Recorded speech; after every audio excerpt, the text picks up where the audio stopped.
front of me is Nubia Red Magic Astra gaming tablet, and today I would like to show you how you can turn on or off adaptive brightness.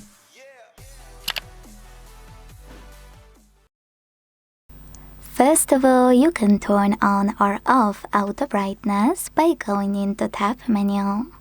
To do that, swipe down from the top right corner of your screen. Then click on this icon with an A on the left. And when it turns purple, that means that auto brightness is on.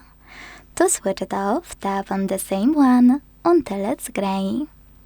If you wish, you can also go into Settings, tap on Display section available here, and use this switcher next to Automatic Brightness to turn it on or switch it off.